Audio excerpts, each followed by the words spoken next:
नमस्कार, मैं हूं सबिहा और आप देख रहे हैं रफ्तार मीडिया उत्तराखंड। आगे आप मेरे साथ देखेंगे प्रदेश की तमाम छोटी बड़ी खबरें विस्तार से, लेकिन सबसे पहले नजर उत्तराखंड हेडलाइंस पर।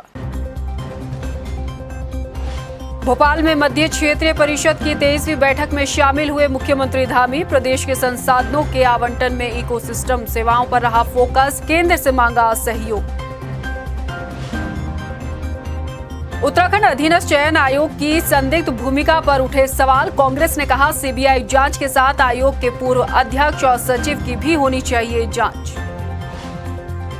सरकारी भर्ती पेपर लीक मामले में उठे कई सवाल। 2 तत्कालीन मुख्यमंत्रियों के कार्यकाल में नकल माफियाओं के नेटवर्क तक नहीं पहुंचे हाथ, लेकिन धामी सरकार का दावा, नहीं बख्शे जाएंगे दोषी।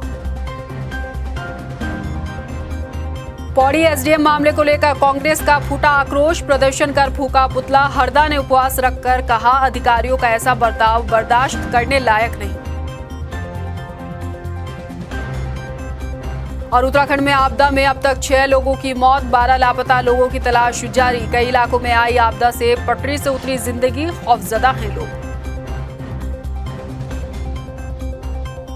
हेडलाइंस के बाद बुलेटिन में खबरें विस्तार से। सूबे के मुख्यमंत्री पुष्कर सिंह धामी भोपाल में केंद्रीय गृह मंत्री अमित शाह की अध्यक्षता में आयोजित हुई मध्य क्षेत्रीय परिषद की 23वीं बैठक में शामिल हुए। इस बैठक में सीएम धामी ने प्राकृतिक जल स्रोतों के पुनर्जीवीकरण के लिए खास अभियान चलाने के साथ राज्यों के संसाधनों के आवंटन में इकोसिस्टम सेवाओं को महत्व दिए जाने का अनुरोध किया है। मुख्यमंत्री धामी ने इस बैठक में केंद्र से सशक्त weather forecasting system, Doppler radar से युक्त अवस्थापना तंत्र के लिए केंद्र सरकार से सहयोग मांगा है। उत्तराखंड अधीनस्थ चयन आयोग भर्ती पेपर लीक मामले में हम पहले ही सीबीआई जांच की मांग को लेकर स्पेशल रिपोर्ट आपको दिखा चुके हैं कि क्या सरकार इस मसले पर सीबीआई जांच के आदेश देगी। विपक्ष की तरफ से अब साफ तौर पर सीबीआई जांच की मांग हो रही है। उपनेता प्रतिपक्ष भुवन कापड़ी ने इस मांग को पुरजोर तरीके से उठाते हुए सीधे तौर पर अपने दौर में रही कांग्रेस सरकार पर ही सवाल खड़े कर दिए हैं। ये रिपोर्ट देखिए आप।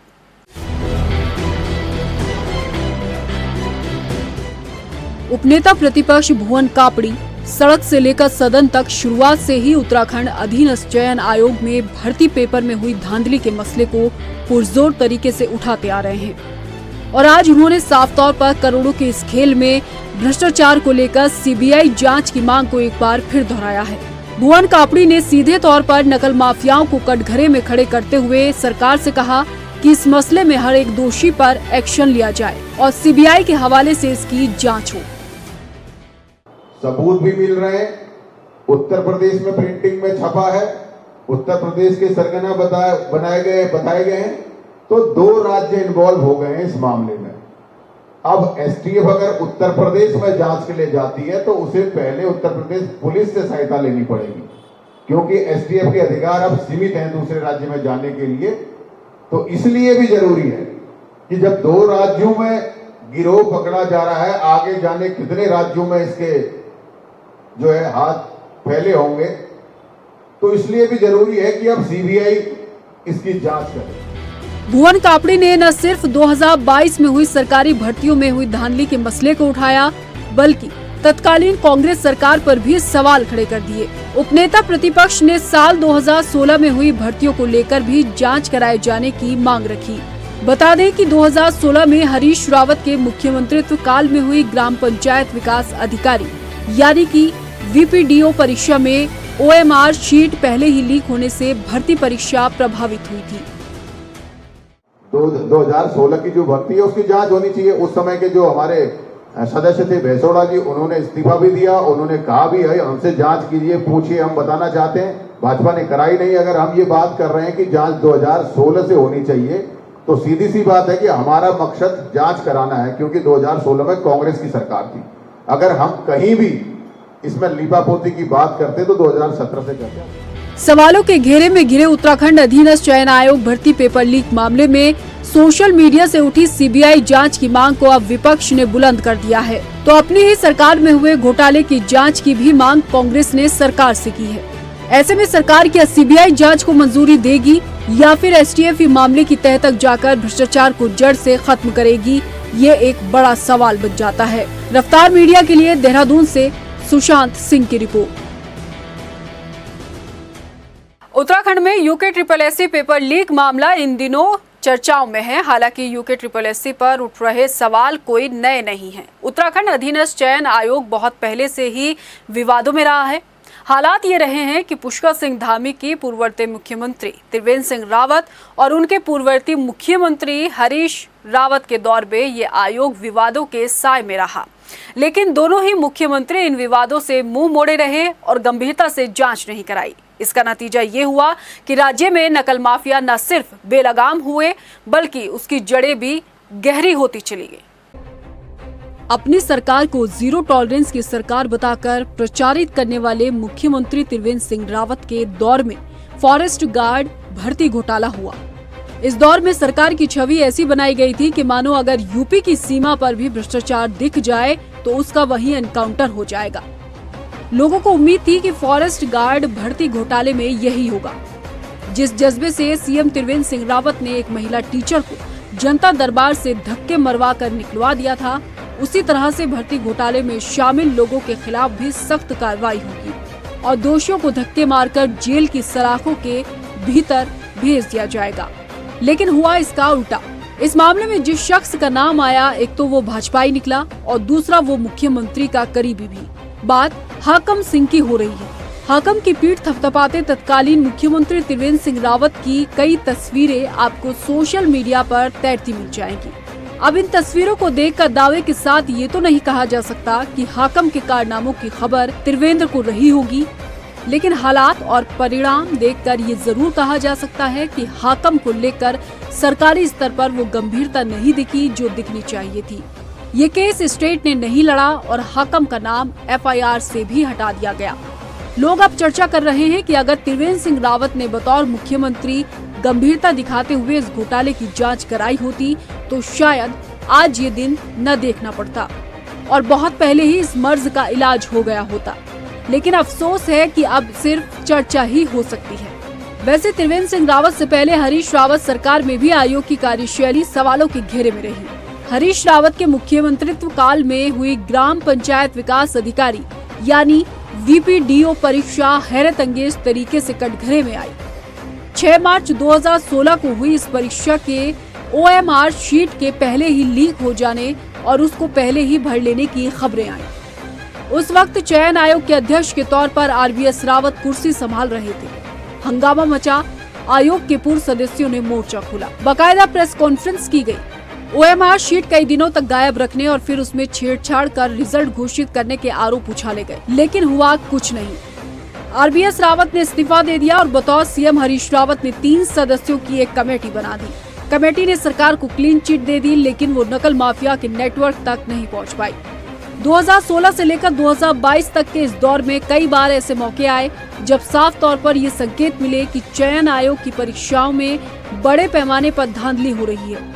इस बात के भी संकेत मिलते रहे कि नकल माफिया की पैठ सफेद पोशों से लेकर अधिकारियों के बीच तक गहरी है।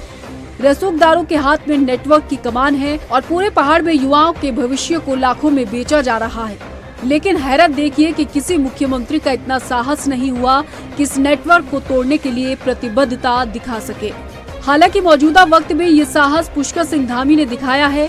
भले ही इससे भर्ती प्रक्रियाओं में विलंब की आशंका हो सकती है, लेकिन ये तसल्ली की जा सकती है कि नकल माफिया आयोग की भर्तियों की बोली नहीं लगा पाएगा। युवाओं का भविष्य सुरक्षित होगा और परीक्षाओं में पारदर्शिता आएगी। रफ्तार मीडिया के लिए देहरादून से आशीष तिवारी की special report. UKSSC paper leak मामले में आम आदमी पार्टी ने भी राज्य सरकार के खिलाफ प्रदर्शन किया। आपके प्रदेश संयोजक ज्योति सिंह बिष्ट ने आरोप लगाया है कि जैसे जैसे सफेद पोशाक वाले STF के हत्थे चढ़ रहे हैं, वैसे वैसे जांच भी धीमी पड़ रही है।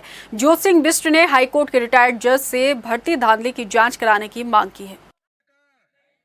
उत्तराखंड अधीनस्थ सेवा चयन आयोग ने 2015 में अपने गठन से लेकर अब तक 90 परीक्षाएं आयोजित की, जिनमें से 9 परीक्षाओं में घपले घोटाले हुए। उन घपले घोटालों की जांच बार बार हुई, सरकार ने जांच करवाई और लिपापोती करी। हम ये कह रहे हैं कि जो बेरोजगार नौजवान के हितों पर चोट करने का काम इन घोटालों की वजह से हो रहा है, तो ऐसे लोगों को बेनकाब करना सरकार की जिम्मेदारी है और इसके लिए किसी सफेद पोस्ट को जिनके संरक्षण में सारे घोटालेबाज काम कर रहे हैं वो बच न सके। हाई कोर्ट के रिटायर्ड जज से जांच कराई जानी चाहिए, ये हमारी मांग है। हाई प्रोफाइल पेपर लीक मामले में एसटीएफ ने अल्मोड़ा से जगदीश गोस्वामी को गिरफ्तार किया है। आपको बता दें कि एसटीएफ की गिरफ्त में आया 22वां आरोपी जगदीश हाकम गैंग का ही सदस्य है। आरोपी पेशे से राजकीय उच्चतर माध्यमिक विद्यालय का शिक्षक है। आरोपी जगदीश ने ही उत्तर प्रदेश के धामपुर में छात्रों को इकट्ठा कर लीक प्रश्न पत्र के उत्तर अभ्यर्थियों को याद कराए थे। पुलिस आरोपी से कई और अहम जानकारियां ले रही है। देखिए, जो मुकदमा दर्ज था इसमें जो हमारे पास साक्ष्य आ रहे थे उसमें हमारी लाइन जो है बागेश्वर में शिक्षक रहे हैं जगदीश गोस्वामी, उनके पर शक आया था और शक के आधार पर उनसे पूछताछ की गई। चूँकि काफ़ी सारे छात्रों से वो जुड़े हुए थे और छात्रों के जो हमने इंट्रोगेशन लिए, जो बयान आए और जो हमारे पास साक्ष्य है उससे प्रमाणित हुआ कि ये वहाँ पर जो धामपुर में जो नकल कराई गई थी उसी चैनल से ये जुड़े हुए थे और वहाँ हम अपने छात्रों को गाड़ियों से ले गए थे और इसके बाद उसके एवज में उनके द्वारा छात्रों से पैसे भी लिए गए थे। तो समस्त पूछताछ उसके बाद उनको जो है गिरफ्तार किया गया, जो आज माननीय न्यायालय में को पेश किया जा रहा है। खबरों में यहाँ रुकेंगे, एक ब्रेक के लिए बने रहिए आप हमारे साथ।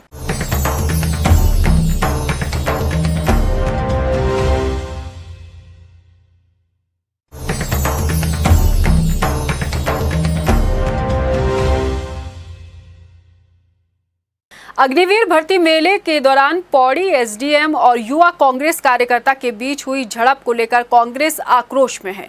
सोमवार को छात्र के पक्ष में जहां पूर्व सीएम हरीश रावत ने देहरादून के गांधी पार्क में राष्ट्रपिता की प्रतिमा के पास उपवास रखा, तो दूसरी तरफ कांग्रेस प्रदेश अध्यक्ष करण माहरा के साथ तमाम कांग्रेसियों ने सरकार का पुतला फूंका।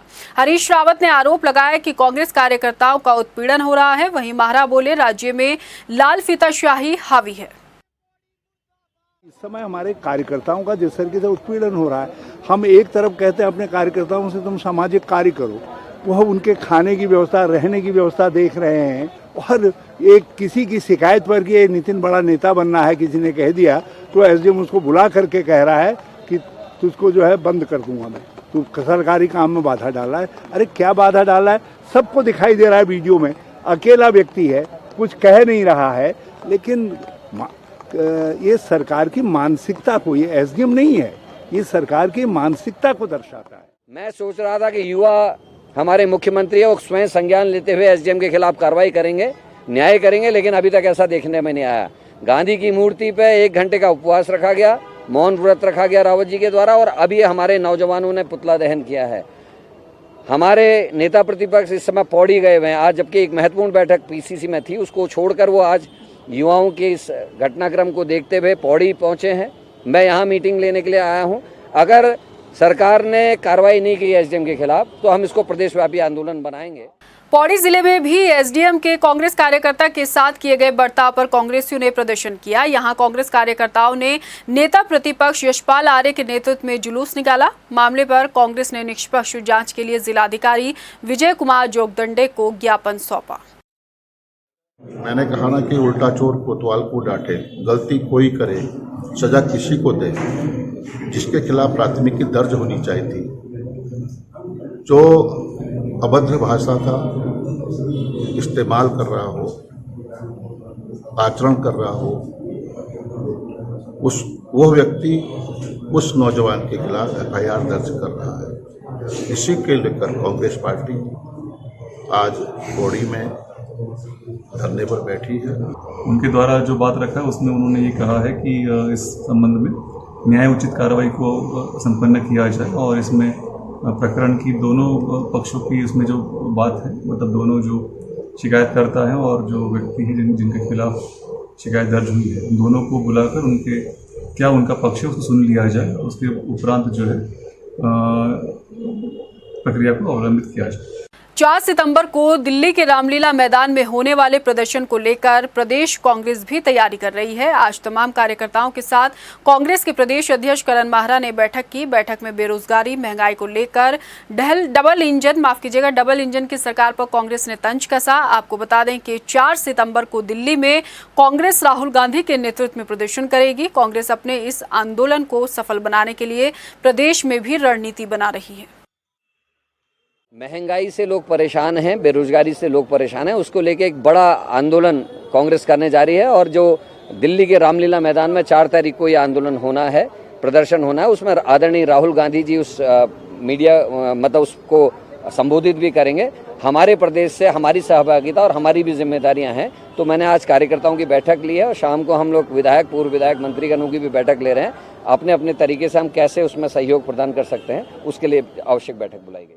विधानसभा कार्यालय में कैबिनेट मंत्री चंदन राम दास की तरफ से स्टार्टअप उत्तराखंड के तहत भारत पीच थहान कार्यक्रम का आयोजन 24 अगस्त को रुड़की और 27 अगस्त को अल्मोड़ा में किया जाएगा। इस कार्यक्रम के आयोजन को लेकर मंत्री चंदन राम दास ने जानकारी दी है कि इससे राज्य के युवाओं को दुनिया के दिग्गजों से उनका हुनर सीखने का सुनहरा मौका मिलेगा। 24 अगस्त को रुड़की में और 27 अगस्त को अल्मोड़ा में स्टार्टअप से जुड़े हुए लोगों को प्रोत्साहन देने के लिए कार्यक्रम का आयोजन किया है। मैं संस्था को बधाई देता हूं, जिसका आज एक पोस्टर भी लॉन्च किया है। अब से 2 दिन पहले पहाड़ के कई इलाकों में आई आपदा के निशान अब दिखाई देने लगे हैं। 2 दिनों से सामने आ रही तस्वीरों और मौतों के आंकड़े से पता चलता है कि आपदा के दिए गए जख्मों को भूलना लोगों के लिए आसान नहीं होगा, तो अपने खोए आशियानों को पाने के लिए भी लोगों को सालों लग जाएंगे। आपदा इतनी भयावह रही कि सरकार और विपक्ष के नेता भी आपदा के इस मंजर को देख सहज उठे। देखिए हमारी ये स्पेशल रिपोर्ट।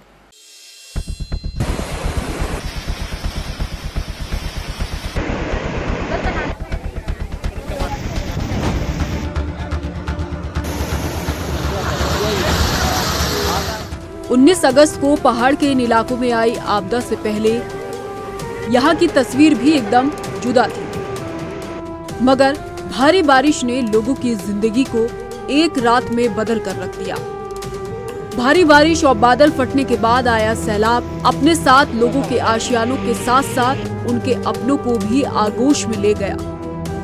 कुदरत की इस तबाही के मंजर पर से बादल छटने के बाद अब कई ऐसी तस्वीरें सामने आ रही हैं, जिससे ये अंदाजा लगाया जा सकता है कि आपदा के जख्म लोगों के दिलों में सालों साल कायम रहेंगे। आपदा से जुड़ी पहली तस्वीर देखिए, जो टिहरी जिले की है। यहाँ ताश के पत्तों की तरह ढहता ये घर पलक झपकते ही नदी के आगोश में समा गया।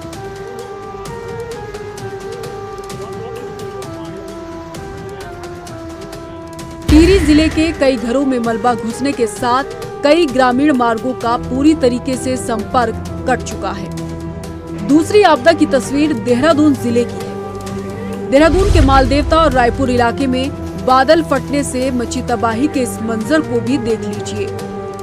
दूर दूर तक सिर्फ आपदा के निशान और लोगों के बिखरे सामान, पानी में डूबती कारें और घरों में घुसा मलबा ही दिखाई देगा। यही नहीं, इस आपदा में रायपुर में थानों पुल भी इस तबाही की भेंट चढ़ गया। 100 साल में ये पहला मौका है जब देहरादून की टपकेश्वर नदी में ऐसा उफान आया। सालों से मंदिर की देखभाल करने वाले बताते हैं कि ऐसा मंजर शायद ही किसी ने देखा होगा। 2 दिन पहले उत्तराखंड के कई इलाकों में आई आपदा में कई लोगों की मौत हो चुकी है, तो कई लापता लोगों की तलाश के लिए SDRF सर्च ऑपरेशन चला रही है। आपदा इतनी विभीषिका रही कि मौके पर सीएम धामी खुद JCB से निरीक्षण करने ग्राउंड जीरो पहुंचे, तो पूर्व मुख्यमंत्री हरीश रावत समेत विपक्ष के नेताओं ने भी आपदा पीड़ितों से मुलाकात कर उनका ढांढस बंधाया। पगडंडियों को पार करते हरीश रावत आपदाग्रस्त इलाकों में पहुंचकर तबाही के मंजर का जायजा लेने पहुंचे और वहां उन्होंने पीड़ितों से मुलाकात भी की। हमारी पूरी टीम वहाँ पे तैनात है। NDRF, SDRF की टीम भी वहाँ पे है, हमारे एडमिनिस्ट्रेशन की टीम है, मेडिकल की टीम है, वेटनरी की टीम है, जो जिला पंचायत है वहाँ उनकी टीम है। सभी लोग वहाँ पे मौजूद हैं और कोशिश कर रहे हैं जितना जल्दी हो सके लोगों को राहत पहुँचाई जाए। और रेस्क्यू ऑपरेशंस चल रहे थे, कल भी चल रहे थे, आज भी चल रहे हैं और पूरी कोशिश है कि जो लोग लापता हैं उनकी खोजबीन तत्काल हो जाए और उनके बारे में पता चले। भारी बारिश राज्य के कई जिलों के लिए काल बनकर आई। यूं तो बारिश का सिलसिला मानसून के दौरान चल ही रहा है, मगर 2 दिन पहले काल बनकर आई रात ने लोगों की जिंदगी को ही बदल दिया। ऐसे में प्रदेश में मौसम विभाग की तरफ से 24 अगस्त को एक बार फिर कई जिलों के लिए भारी बारिश का अलर्ट जारी किया गया है। ऐसे में लोग खौफजदा हैं तो दहशत के साए में लोगों का एक एक दिन गुजर रहा है। हालांकि सरकार का दावा है कि आपदा पीड़ितों के साथ सरकार खड़ी है और हर पीड़ित तक मदद पहुंचाई जाएगी। रफ्तार मीडिया के लिए देहरादून से ब्यूरो रिपोर्ट। खबरों में बढ़ेंगे आगे। यूट्यूबर बॉबी कटारिया की गिरफ्तारी जल्द हो सकती है। आपको बता दें कि देहरादून पुलिस की टीम कटारिया को पकड़ने के लिए रवाना हो गई है। उत्तराखंड पुलिस ने कोर्ट से बॉबी कटारिया के खिलाफ गैर जमानती वारंट जारी कराया है। आपको बता दें कटारिया ने देहरादून के कमाड़ी रोड पर सड़क के बीच टेबल लगाकर शराब पी थी, जिसका वीडियो भी वायरल हुआ था। तब पुलिस ने कटारिया को नोटिस भेजा था।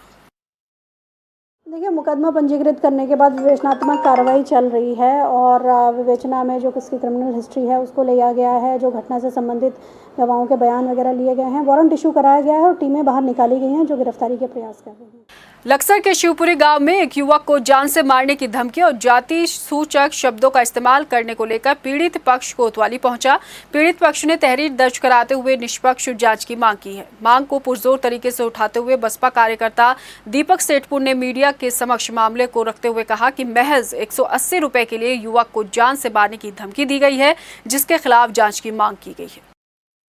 हमारे छोटे भाई पंकज की दुकान से मात्र 180 रुपए को लेकर के पड़ोस के गांव शिवपुरी के एक लड़के शुभम पुत्र पंजाब ने जाति सूचक शब्दों का इस्तेमाल किया। अगर पैसे मांगे तो बेहद बदतमीजी की गई, जान से मारने की धमकी दी गई और जाति सूचक शब्दों का इस्तेमाल किया गया, जिसके संबंध में हम लोग आज कोतवाली परिसर लक्सर में पहुंचे हैं। प्रभारी निरीक्षक महोदय से चाहते हैं कि वो निष्पक्ष जांच कर कार्रवाई करने की कृपा करें। जो शिवपुरी का है उसने पूरे समाज को गाली दी, शुभम नाम है उसका, ठीक है जी, और उसने पूरे समाज को गाली दी।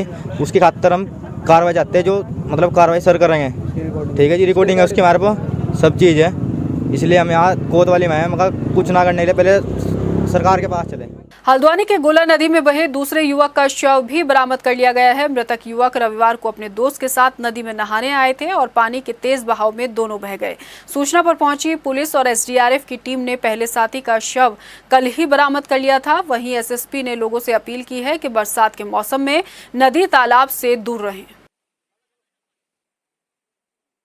खटीमा के टनकपुर हाईवे पर वाहन अनियंत्रित होकर पलट गया। वाहन में 11 यात्री सवार थे, सभी को काफी चोट आई है। 3 यात्रियों की हालत नाजुक बताई जा रही है, जिन्हें अस्पताल में भर्ती कराकर हायर सेंटर रेफर कर दिया गया है।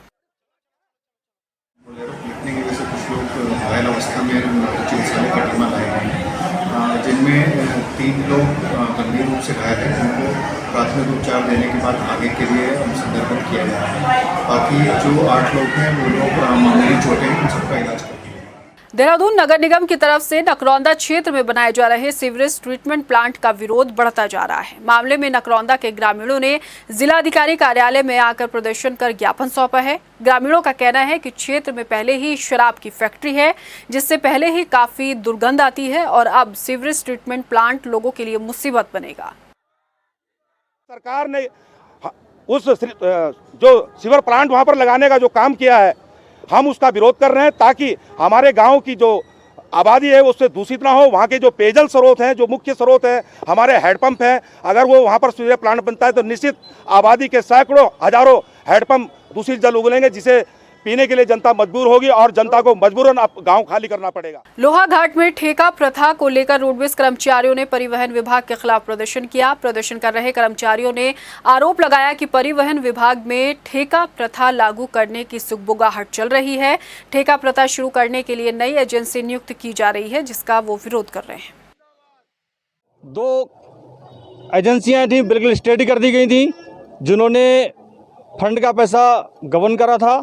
आज तक उन कर्मचारियों का पैसा खाते में नहीं आया है, प्रबंधन सब जानता है। और दोबारा फिर एक नई एजेंसी को अनुबंध किया गया है रोडवेज में फिर ठेका प्रथा के लिए, जिसका हम पूरी तरीके से विरोध करते हैं और उसको हम आने भी नहीं देंगे। फिलहाल इस बुलेटिन में इतना ही। मुझे दीजिए इजाजत, लेकिन जाने से पहले एक नजर हेडलाइंस पर। नमस्कार। भोपाल में मध्य क्षेत्रीय परिषद की 23वीं बैठक में शामिल हुए मुख्यमंत्री धामी। प्रदेश के संसाधनों के आवंटन में इकोसिस्टम सेवाओं पर रहा फोकस, केंद्र से मांगा सहयोग। उत्तराखंड अधीनस्थ चयन आयोग की संदिग्ध भूमिका पर उठे सवाल। कांग्रेस ने कहा सीबीआई जांच के साथ आयोग के पूर्व अध्यक्ष और सचिव की भी होनी चाहिए जांच। सरकारी भर्ती पेपर लीक मामले में उठे कई सवाल। 2 तत्कालीन मुख्यमंत्रियों के कार्यकाल में नकल माफियाओं के नेटवर्क तक नहीं पहुंचे हाथ, लेकिन धामी सरकार का दावा नहीं बख्शे जाएंगे दोषी। पौड़ी एसडीएम मामले को लेकर कांग्रेस का फूटा आक्रोश। प्रदर्शन कर फूका पुतला। हरदा ने उपवास रखकर कहा अधिकारियों का ऐसा बर्ताव बर्दाश्त करने लायक नहीं। और उत्तराखंड में आपदा में अब तक 6 लोगों की मौत, 12 लापता लोगों की तलाश जारी। कई इलाकों में आई आपदा से पटरी से उतरी जिंदगी, खौफजदा हैं लोग।